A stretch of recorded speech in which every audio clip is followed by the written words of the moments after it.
Hello and welcome to part 3 of the 1.0 class at Pioneer Farms. We have made so far a coal rake, a spike hook, and now we are moving on to a J hook. So we're going to take that same 3/8 inch round bar that we've been working. We've got 2/3 left of our 24 inches. And we're going to cut this in half and make our J hook out of it. So let's get this hot. This is going to start getting pretty short, and so I'm going to be using a pair of tongs to probably hold this while I cut it.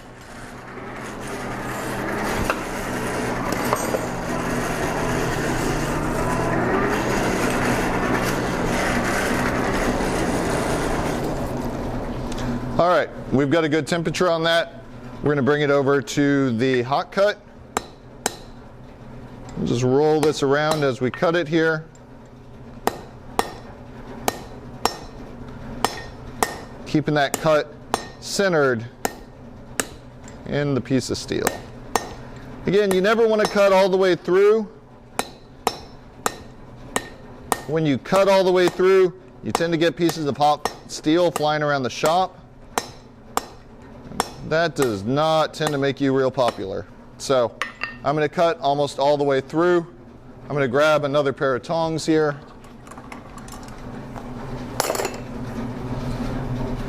Grab another pair of tongs. We'll just bend that back and forth to break it off. And we'll go ahead and use this piece to form our J hook. So let's start getting that hot.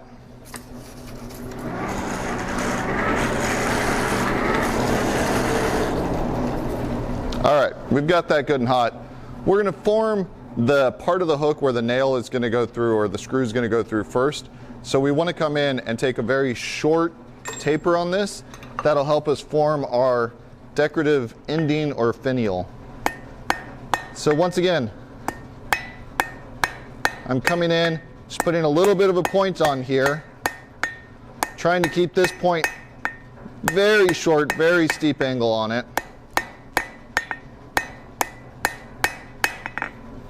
And that's what we're looking for. So unlike the other projects, this one has just a very short little taper on there. That'll have a decorative kind of spade element as we flatten it out. So let's heat it up and we'll flatten it out.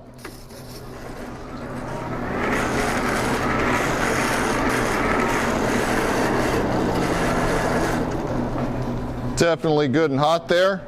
Let's bring it to the anvil. I'm going to do some half on, half off blows. And what I'm looking for is to create a shoulder here and set that back a little bit. I'm coming in now along the edges, just trying to make sure that's got a somewhat attractive shape here.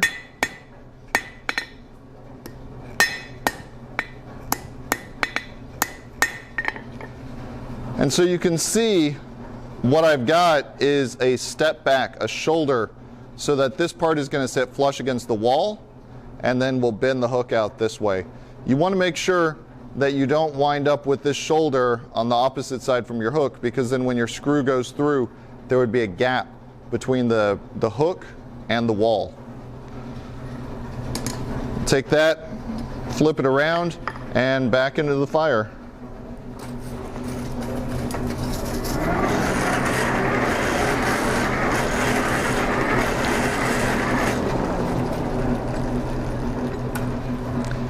In our last two hooks, or the hook and the coal rake, we drew a point on this and then made a little curl with it.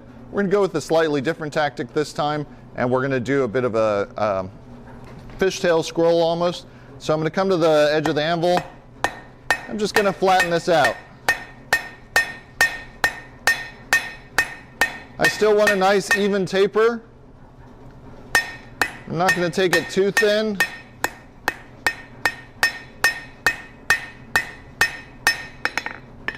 So that's just about what we're looking for. You can see the taper is nice and even. It goes from the original stock down to a relatively thin end there. And what we're going to do next is come in, hammer that over the edge, and form a scroll with that. But let's get it hot one more time.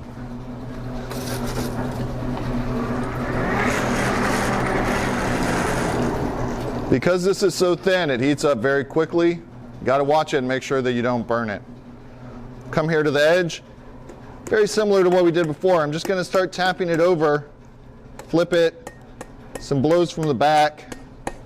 Again, I'm trying to be careful not to hit it in the same spot too many times. I just want to scroll that up.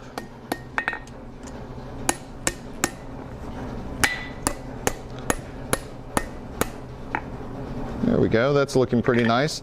So you can see now we've got kind of a flat scroll in there. Everything is looking pretty good.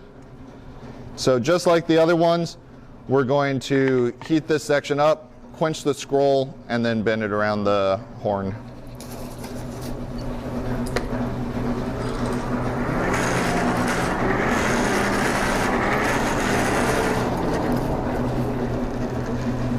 Got it good and hot.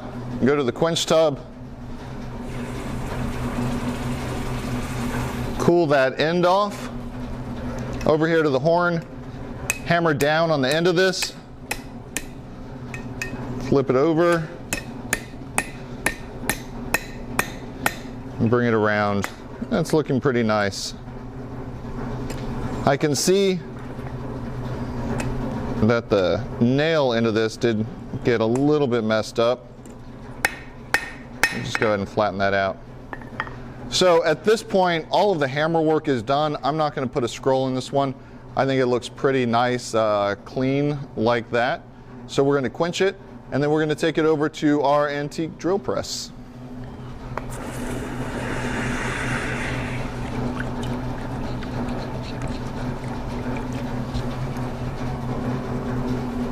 So this is the drill press that we're going to be using. As you can see, it is not electric. It is an older model drill press here, and it is really pretty ingenious how this works. The drill press has a uneven cam here, so there's a bulge in this portion of it. As you spin that around, it drives this forward, which is going to drive your gearing here forward one notch at a time, and it just keeps moving on forward. Interestingly, either direction you spin this thing, it goes forward. It does affect which direction the drill bit is turning though, so we do want to make sure that we're turning it in the right direction. In order to accomplish large scale movement on it, we're going to take this and just spin it, center our piece under it, get it right where we want it here. Once we've got it there, we're going to come in, just start drilling.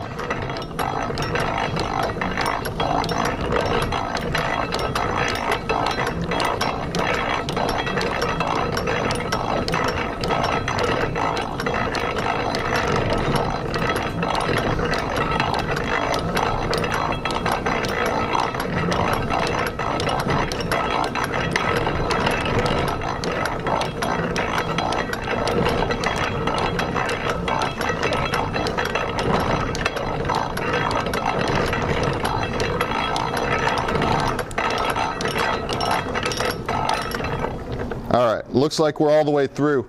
Now, in order to back this drill off, I need to come up here to the gross adjustment gear, flip both of those levers back, and then I'm able to pull it back up.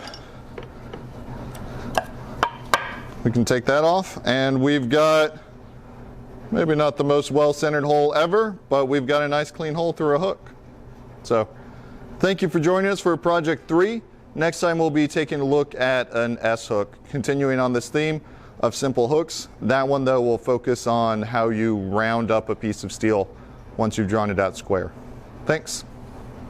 If you are interested in taking this class with us, we'll put a link to the Pioneer Farms website and the link below. We'll also link to where we get our metal from, Metals for You, as well as the exact dimensions on and lengths on all the steel that we're using. If you have any questions, please drop a note in the comments and we'll be taking a look for those. Thank you very much.